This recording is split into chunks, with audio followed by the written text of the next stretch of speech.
Hello dear students. Today here in this video we are going to learn about our new topic, that is mechanics of solid. In this chapter we'll be learning about the changes in the shape and size of the body due to the application of deforming force on a solid object. So here we have to go through few terminologies related to the solid objects. First is here, what is rigid body? We generally know that rigid body is the hard solid object having a definite shape and size. But in reality, bodies can be stretched, compressed, and bent. Even the appreciable rigid steel bar can be deformed when a sufficiently large external force is applied on it. This means that solid bodies are not perfectly rigid. Solid have a definite shape and size. In order to change the shape or size of a body, a force is required. See, beta, in this uh, universe, there is no such body which is called, we can call it as rigid. आप किसी भी body के ऊपर जब भी आप कोई force apply करेंगे तो वो बॉडी स्ट्रेच भी होगी, कंप्रेस भी होगी, या आप उसको बेंड भी कर सकते हैं. इवन जो भी आपके स्टील बार्स हैं जिनसे आपका घर बनता है, वो बहुत ही ज़्यादा स्ट्रॉन्ग होते हैं, उनकी स्ट्रेंथ बहुत ज़्यादा हाई होती है, but after that also we find that वो भी स्ट्रेच हो सकते हैं, कंप्रेस हो सकते हैं, बेंड हो सकते हैं.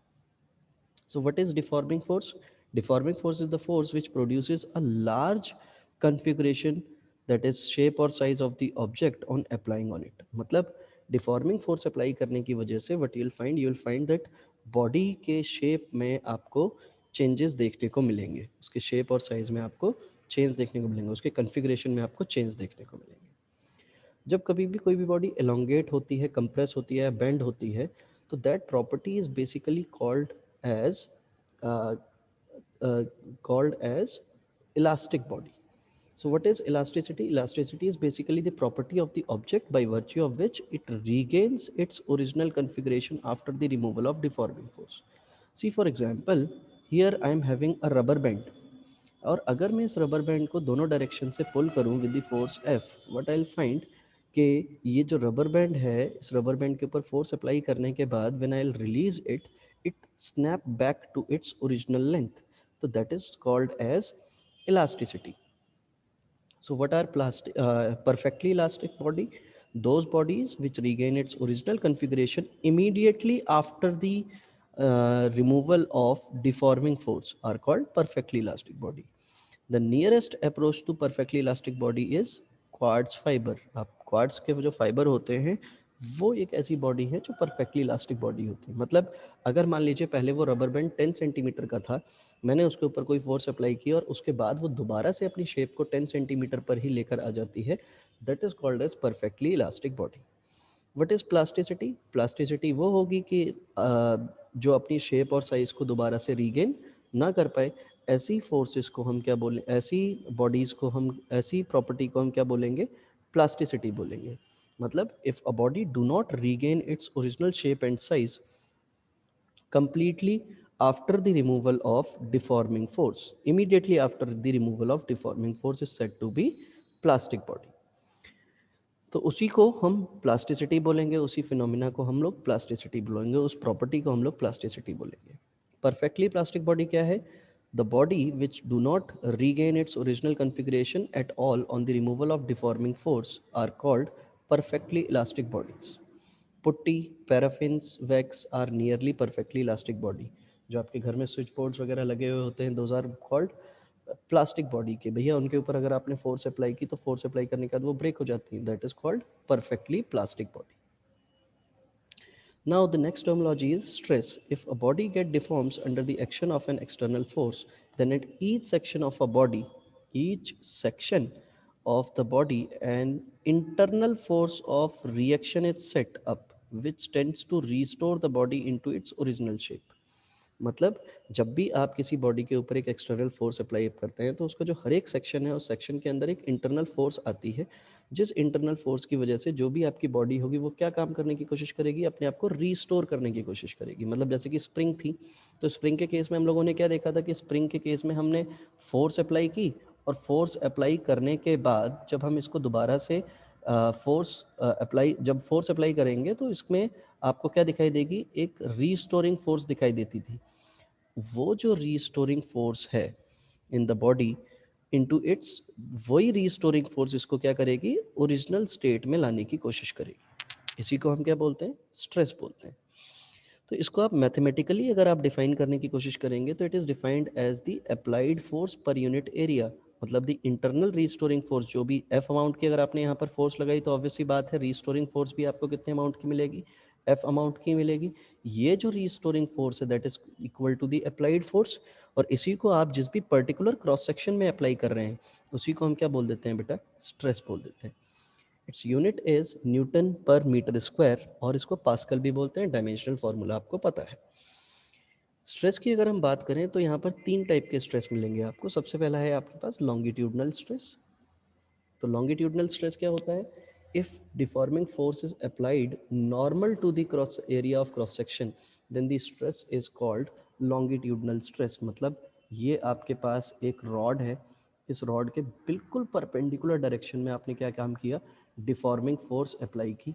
तो डिफॉर्मिंग फोर्स अप्लाई करने की वजह से आपको क्या दिखाई देगा, आपको स्ट्रेस दिखाई देगा। इसके जो भी अंदर इंटरनल मॉलिक्यूल्स होंगे उन मॉलिक्यूल में स्ट्रेस दिखाई देगा, जो अपने आप के ओरिजिनल शेप को रीगेन करने की कोशिश करेंगे, उसको हम बोलते हैं लॉन्गिट्यूडनल स्ट्रेस। अब लॉन्गिट्यूडनल स्ट्रेस दो तरीके के होते हैं, एक होता है टेंसाइल स्ट्रेस और दूसरा होता है कंप्रेशनल स्ट्रेस। टेंसाइल स्ट्रेस क्या होगा कि अगर मान लीजिए आपने क्या काम किया, आपने जो डिफॉर्मिंग फोर्स लगाई, उस डिफॉर्मिंग फोर्स की वजह से अगर लेंथ में इंक्रीज हो गया that is called tensile stress, और अगर लेंथ में आपको डिक्रीमेंट मिला, यानी कि डिक्रीज हो गई आपकी लेंथ, तो उसी को हम कंप्रेशनल स्ट्रेस बोलते हैं। दूसरे टाइप का जो स्ट्रेस होता है दैट इज कॉल्ड टेंजेंशियल और normal stress. If a deforming force acts tangentially to the surface of the body it produces a change in the shape of the body. मतलब ये कि अगर मान लीजिए कोई भी एक ब्लॉक है, इस ब्लॉक के टेंजेंशियल डायरेक्शन में मैंने कोई फोर्स अप्लाई की, तो टेंजेंशियल डायरेक्शन में फोर्स अप्लाई करने की वजह से मुझे क्या चीज़ दिखाई देगी कि इसकी शेप में मुझे कुछ इस तरीके का चेंज दिखाई देगा। ये जो थीटा एंगल का चेंज आया है, ये जो डेल्टा एल जो शिफ्ट हुआ है, इस ये किसकी वजह से हुआ है, इसी टेंजेंशियल फोर्स जो हमने अप्लाई की इसी की वजह से हुआ है। तो अगर डिफॉर्मिंग फोर्स टेंजेंशियली अप्लाई की जाती है तो हमें बॉडी के शेप में क्या मिलेगा, चेंज मिलेगा।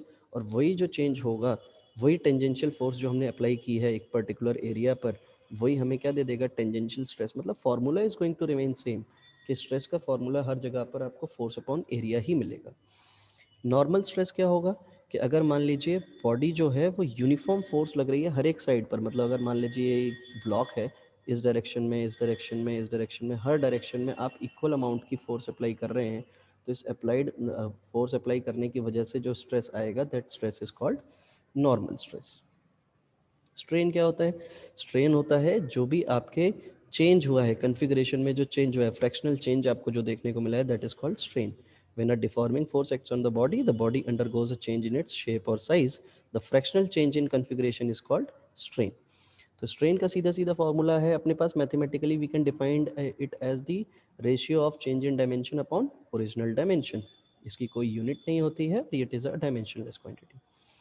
तो चेंज इन कन्फिग्रेशन जो होगा वो 3 तरीके से हो सकता है। एक तो लेंथ के अकॉर्डिंग चेंज देखने को मिल सकता है आपको, वॉल्यूम के अकॉर्डिंग चेंज देखने को मिल सकता है, और टेंजेंशियल जब आप फोर्स अप्लाई करेंगे तो आपको चेंज देखने को मिल सकता है। तो change in length upon original length, ये आपका लॉन्गिट्यूडनल स्ट्रेन हो गया। वॉल्यूमेट्रिक स्ट्रेन क्या हो गया, change in volume upon original volume.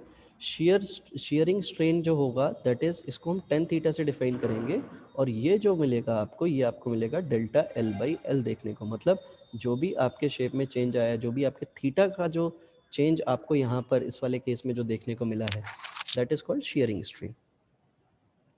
अब यहीं पर एक साइंटिस्ट थे जिनका नाम था हुक्स। उन्होंने क्या आइडेंटिफाई किया कि अगर कोई भी बॉडी इलास्टिक लिमिट में रहती है, what do we mean by elastic limit, जो बॉडी अपनी शेप को दोबारा से रीगेन करने की कोशिश करे, that is called elastic limit.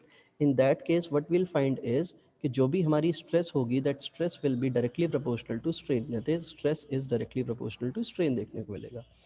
यहाँ पर एक कांस्टेंट आएगा and that constant is called elastic modulus बोलते हैं इसको, या मॉड्यूलस ऑफ इलास्टिसिटी भी बोलते हैं। तो यहाँ पर जो कुछ मटेरियल्स हैं लाइक रबर, ह्यूमन मसल, ये हुक्स लॉ को ओबे नहीं करती हैं। तो types of modulus of rigidity, तो मॉड्यूलस ऑफ रिजिडिटी में आपको जो टाइप्स मिलेंगे, मतलब इलास्टिक मॉड्यूलस के जो टाइप्स मिलेंगे आपको, तो सबसे पहला जो टाइप मिलेगा that is Young's modulus of rigidity. What is Young's modulus of rigidity? Young's modulus of rigidity is longitudinal stress upon longitudinal strain. मतलब यहाँ पर जो ये K जो कांस्टेंट आया है, इस K कांस्टेंट को हम अलग अलग तरीके से डिफाइन कर रहे हैं. तो सबसे पहला है यंग्स मॉड्यूलस. यंग्स मॉड्यूलस क्या है? Longitudinal stress. तो लॉन्गिट्यूडनल स्ट्रेस का फॉर्मूला क्या हो जाएगा? Force upon area. और लॉन्गिट्यूडनल स्ट्रेन क्या होगा? लेंथ में आपको चेंज देखने को मिलेगा, यानी कि इंक्रीमेंट देखने को मिलेगा, that is delta L by L. या फिर डिक्रीमेंट आपको देखने को मिलेगा, मतलब कंप्रेशनल और टेंसाइल स्ट्रेन जो होंगे आपके, वो डेल्टा एल बाई एल हो जाएंगे. और इसी को हम किससे डिफाइन कर देंगे बेटा? वाई से डिफाइन कर देंगे. तो यहाँ पर यंग्स मॉड्यूलस का जो आपको फॉर्मूला मिलेगा that will B F L upon A into delta L. ये आपको यंग्स मॉड्यूलस दिखाई देगा. तो यहाँ पर जो भी आपका यंग्स मॉड्यूलस है, उस यंग्स मॉड्यूलस की यूनिट होगी आपकी सेम स्ट्रेस की यूनिट, जो कि न्यूटन पर मीटर स्क्वायर है और पास्कल भी बोलते हैं. मेटल्स की वैल्यू जनरली लार्ज होती है to the other material. In scientific term, higher the modulus of the material, the more elastic it will be. मतलब मेटल्स जो हैं उनका यंग्स मॉड्यूलस हाई होता है तो वो ज़्यादा इलास्टिक होते हैं. Metals are more elastic than other material. देखने में ऐसा लगता है कि रबर ज़्यादा इलास्टिक होगी, लेकिन ऐसा नहीं है. मेटल्स जो हैं, क्योंकि इनका यंग्स मॉड्यूलस, जिसका यंग्स मॉड्यूलस हाई, उसकी इलास्टिसिटी हाई हो, elasticity will be higher. Next is bulk modulus of rigidity. What do we mean by bulk modulus? कि नॉर्मल स्ट्रेस लगाया हमने, हर एक डायरेक्शन में हमने एक नॉर्मल स्ट्रेस लगाया. सपोज इसको हमने कंप्रेस करने की कोशिश की, तो जब हम इसको कंप्रेस करने की कोशिश कर रहे हैं हर डायरेक्शन से, मतलब हर एक साइड से, 6 साइड्स होंगी इसकी, 6 की 6 साइड से हम लोग इसको कंप्रेस करने की कोशिश कर रहे हैं, तो that will B normal stress. और नॉर्मल स्ट्रेस इस बार नेगेटिव होगा. नेगेटिव क्यों होगा? क्योंकि आपको पता है कि आप यहाँ पर कंप्रेशन कर रहे हैं. तो आपको चेंज इन वॉल्यूम मिलेगा, that will be delta V by V. और इसी को हम के से डिनोट करते हैं और इसको कप्पा भी बोलते हैं. क्या बोलते हैं? कप्पा. तो यहाँ पर भी एफ बाई ए अपॉन, क्योंकि वॉल्यूमेट्रिक स्ट्रेन देखने को मिलेगा, इसके वॉल्यूम में आपको चेंज देखने को मिलेगा, तो इसलिए दूसरा जो हमारे पास इलास्टिक मॉड्यूलस है उसको हम बोलते हैं modulus of rigidity, which is defined as normal stress to the volumetric strain. तो यहाँ पर ये जो दो टर्म्स हमें देखने को मिले मॉड्यूलस ऑफ रिजिडिटी के, इससे अब हमारे पास एक और नई टर्म आ रही है जिसको हम बोलते हैं कंप्रेसिबिलिटी. कंप्रेसिबिलिटी क्या है? बल्क मॉड्यूलस का अपोजिट को हम रेसिप्रोकल को हम लोग कंप्रेसिबिलिटी बोलते हैं. तो इसकी जो यूनिट हो जाएगी that will be newton minus 1 metre square, और इसकी CGS यूनिट हो जाएगी dyne inverse centimetre square. Next is modulus of rigidity और शेयर मॉड्यूलस. तो अगर हम यहाँ पर शेयर मॉड्यूलस की बात करें, तो शेयर मतलब आपको पता है कि टेंजेंशियल डायरेक्शन में आप एक फोर्स अप्लाई करते हैं. तो जब आप टेंजेंशियल डायरेक्शन में एक फोर्स अप्लाई करेंगे, तो टेंजेंशियल डायरेक्शन में फोर्स अप्लाई करने की वजह से आपको उसकी शेप में चेंज मिलेगा. जो शेप में चेंज मिलेगा वो चेंज जो होगा वो शेयर स्ट्रेन कहलाएगा. तो टेंजेंशियल स्ट्रेस क्या हो जाएगा? Tangential stress will B force upon area. और यहाँ पर जो आपको ये थीटा का चेंज मिला, यानी कि ये यहाँ पर इन लोगों ने गामा से रिप्रेजेंट किया हुआ है उस एंगल को, तो डिवाइड बाई गामा, जो भी आपके एंगल में चेंज देखने को मिला है उसको हम मॉड्यूलस ऑफ रिजिडिटी और शेयर मॉड्यूलस बोलते हैं. Next is limit of elasticity. What is the limit of elasticity? The maximum value of, जितनी ज़्यादा मैक्सिमम आप डिफॉर्मिंग फोर्स किसी भी बॉडी में लगा सकते हैं फॉर विच इलास्टिसिटी क्या रहे, प्रेजेंट रहे बॉडी में, उसको हम बोलते हैं limit of elasticity. Next is stress strain curve. कि भैया कोई भी जो बॉडी होगी, वो बॉडी एक मेटल का वायर है, वो इनिशियली क्या होगा और किस तरीके से वो अपने एंड तक पहुंचेगी. मतलब तो अगर मान लीजिए इनिशियली हमने क्या देखा, इनिशियली हमने देखा कि जो भी बॉडी होगी वो एक इलास्टिक बॉडी, मतलब अपने हुक्स इलास्टिक लिमिट में रहेगी. और जब वो इलास्टिक लिमिट में रहेगी तो अप टू पॉइंट ए, ये जो आपका पॉइंट ए है, इस पॉइंट ए तक वो इलास्टिक लिमिट में रहेगी. यानी कि यहाँ पर आपका हुक्स लॉ ओबे होगा. कौन सा लॉ ओबे होगा? Hooke's law. मतलब stress will be directly proportional to strain देखने को मिलेगा आपको. नेक्स्ट अगर हम आगे बात करें, तो यहाँ पर परफेक्ट इलास्टिक रीजन है. After point A the stress is not proportional. यहाँ पर, यहाँ से लेकर बी तक stress is not proportional to strain. तो however if the load is removed, तो ये क्या काम करेगा? लोड रिमूव होने का मतलब ओ से बी के बीच में जब लोड रिमूव करेगा तो ये अपने पाथ को रिट्रेस करेगा और दोबारा से अपनी ओरिजिनल लेंथ को गेन करेगा, कर रहा होगा. तो the portion OB is called elastic region, ये परफेक्टली इलास्टिक रीजन कहलाता था। प्रोपोर्शनैलिटी लिमिट बोलते थे इसको, परफेक्टली इलास्टिक भी बोल सकते हैं। ये इलास्टिक है। What is the difference between elastic and perfectly elastic? Perfectly elastic में body will surely gain its original shape and size, but elastic region मतलब body will try to gain its original shape and size. तो इसको हम लोग elastic limit भी बोलते हैं। इस पॉइंट बी को हम बोल देंगे this is the elastic limit, और इसी को यील्ड पॉइंट भी बोलते हैं। The stress corresponding to B is called yield strength, मतलब जो भी स्ट्रेस होगा वहाँ पर उसको हम यील्ड स्ट्रेंथ या फिर यील्ड स्ट्रेस भी बोल सकते हैं। अब पॉइंट बी के बाद क्या होगा कि आप जैसे जैसे स्ट्रेस स्ट्रेन इंक्रीज होगा, जैसे जैसे आप स्ट्रेस अप्लाई करेंगे उसके करस्पॉन्डिंग स्ट्रेन ज़्यादा देखने को मिलेगा। If the load is removed at point C, the wire do not comes to its original length, but traces dashed line, मतलब ये अब यहाँ पर आपको परमानेंट सेट मिल जाएगा कि अब बॉडी जो है वो अपनी जो भी, जैसे मान लो 10 सेंटीमीटर की बॉडी थी तो वो 12 सेंटीमीटर की हो चुकी होगी, मतलब वो परमानेंट सेट हो गई होगी। मतलब अब वो मुझे दोबारा से वो 10 सेंटीमीटर की शेप नहीं मिलेगी अगर मैंने इस पर इतना स्ट्रेस अप्लाई कर दिया। किसके बराबर? सी पॉइंट के बराबर। तो the wire does not come back to its original length but traces dashed line even on reducing the stress to zero। Residual strain equal to OE, जो भी आपको रेसिडुअल स्ट्रेस मिलेगा वो OE के बराबर हो जाएगा, मतलब इतना स्ट्रेन तो रहेगा ही रहेगा। The material is set to have acquire permanent set. The fact that stress strain curve is not retraced on reversing the strain is called elastic hysteresis. ठीक। अगले केस में अगर हम देखें तो अगर हम सी पॉइंट के बाद अगर हम फोर्स अप्लाई करते हैं तो what will find that large increase हमें स्ट्रेन में देखने को मिलेगा कंपेयर टू स्ट्रेन, और यहाँ पर आपको नेक फॉर्मेशंस देखने को मिलेंगी और वेस्ट फॉर्मेशन देखने को मिलेंगी। And the wire breaks ultimately at point D is called fracture point, और डी पॉइंट पर जा करके वो फ्रैक्चर हो जाएगा। In the region B to D के बीच में the length of the wire goes on increasing even without any additional load. This region is called plastic region, and the material is said to undergo plastic flow and plastic deformation. So this is called ultimate stress, मतलब जहाँ पर आपको breaking देखने को मिल जाएगी, break point मिल जाएगा, मतलब body जो है मटेरियल जो है वो टूट जाएगा, that point is called that is the fracture point. और फ्रैक्चर पॉइंट पर जो स्ट्रेस लग रही होगी that stress is called, that strength is called ultimate strength. Next is elastic after effect. The body returns to its original state on removal of the deforming force. Some body returns to their original state immediately after the removal of deforming force, while some body takes longer time to do so. The delay in regaining the original state by a body on the removal of deforming force is called elastic after effect। कि हाँ भैया body के ऊपर आपने force apply की, force apply करने के बाद वो धीरे धीरे धीरे धीरे धीरे धीरे अपनी शेप को दोबारा से क्या कर रही है? रीगेन कर रही है। That is called elastic after effect. Next is elastic fatigue, the property of an elastic body by virtue of which its behavior become less elastic under the action of repeated alternating deforming force is called elastic fatigue। मतलब रोज रोज रोज रोज उस wire के ऊपर आप force apply कर रहे हैं, force apply करते जा रहे हैं, करते जा रहे हैं, करते जा रहे हैं, तो उसकी वजह से आपको क्या देखने को मिलेगा कि जो भी वो मटेरियल है वो लेस इलास्टिक हो जाता है, मतलब उसकी इलास्टिसिटी वो क्या करने लगता है? लूज करने लगता है। और वही जो इलास्टिसिटी का जो आपको लॉस मिलता है that is called elastic fatigue. Ductile material क्या होते हैं? डक्टाइल मटेरियल वो मटेरियल होते हैं जिसमें आपको प्लास्टिक रीजन क्या मिलेगा?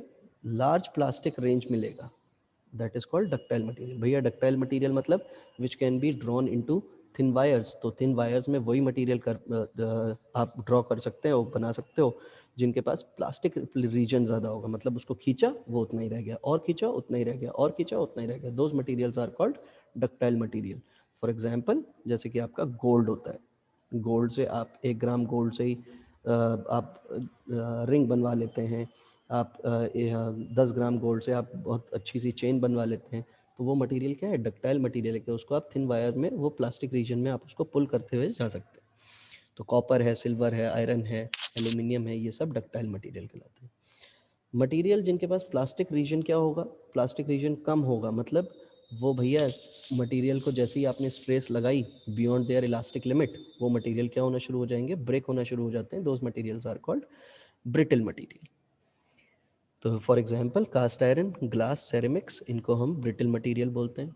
इलास्टोमर्स क्या होते हैं? The material for which strain produced is much larger than the stress applied. मतलब स्ट्रेस आपने बहुत कम अप्लाई किया और स्ट्रेन अगर आपको ज़्यादा मिल रहा है with in the limit of elasticity, ऐसे मटेरियल को हम बोलते हैं elastomers. Like rubber, elastic tissue of aorta, the large vessel carrying blood from heart, etc. These are, they do not have plastic range. इनकी प्लास्टिक रेंज नहीं होती है, लेकिन आप थोड़ा सा भी अगर स्ट्रेस अप्लाई करते हैं तो what will find, large strain अगर आपको देखने को मिलता है, those materials are called elastomer. Next is Poisson's ratio. तो Poisson's ratio is when a deforming force is applied to a free end of a suspended wire of length L and diameter D, then its length increases by delta L but its diameter decreases by delta D. मतलब ये कि अगर मान लीजिए ये कोई भी एक वायर है, इसका डायमीटर अभी D है और इसकी लेंथ L है. जब आपने इसके ऊपर स्ट्रेस अप्लाई किया, तो स्ट्रेस अप्लाई करने की वजह से क्या हुआ, इसके डायमीटर में तो डिक्रीमेंट हो गया, लेकिन लेंथ में आपको क्या देखने को मिला, इंक्रीमेंट देखने को मिला. तो लॉन्गिट्यूडनल स्ट्रेन क्या हो गया, डेल्टा एल बाई एल, कि भैया आपको यहाँ पर इंक्रीमेंट मिला डेल्टा एल का, ये इंक्रीमेंट आपको देखने को मिला कितने का, डेल्टा एल का, और इसके डायमीटर में आपको डिक्रीमेंट देखने को मिला डेल्टा डी का. तो longitudinal strain will be delta L by L, lateral strain will be minus delta D by D. इन्हीं दोनों को जब आप डिवाइड करेंगे, लेटरल अपॉन लॉन्गिट्यूडनल, इसी को हम बोलते हैं पॉइजन्स रेशियो. तो नेगेटिव साइन क्या शो कर रहा है कि longitudinal and lateral strain are in the opposite sense. मतलब एक एक्सपेंशन हो रहा है एक जगह पर और दूसरी जगह पर आपको डिक्रीमेंट मिल रहा है, वो नेगेटिव साइन रिप्रेजेंट कर रहा है. As Poisson's ratio is the ratio of the two strains, it has no units and dimension. Theoretically इसकी जो वैल्यू लाई करती है, that value lies between -1 to 0.5 and its practical value lies between 0 to 0.5. अब application क्या है elasticity की? The elastic behaviour of the material plays a very important role. Engineering design, जैसे अपने घर है, आज के टाइम में हम लोग अर्थक्वेक आता है उसके बाद भी हमारे घर एकदम से ब्रेक नहीं होते हैं, बिकॉज हम रॉड्स वगैरह यूज़ करते हैं, तो उनके पास क्या है, एक इलास्टिक बिहेवियर है कि थोड़ा बहुत वो टिल्ट हो सकते हैं. ब्रिजेज़ वगैरह जो हमारे बनते हैं, उनकी डिज़ाइनिंग, बिल्डिंग्स की डिज़ाइनिंग, उन सभी चीज़ में आपको इलास्टिसिटी का रोल देखने को मिलेगा. A bridge has to be designed such that it can withstand the load of the flowing traffic, the force of the wind, and its own weight. Similarly, in the design of the building, use of beam and other materials, use of beam and use of beams and columns is very common. In both the cases, the overcoming of the problem of bending of beam under a load is of prime importance. The beam should not to bend too much or break. Let us consider a case of the beam loaded at the center and supported at its end. मतलब यहाँ पर हमने इसको support दे रखा है और हमने एक वेट लटका दिया. तो वेट लटकाने की वजह से what will find a bend over here.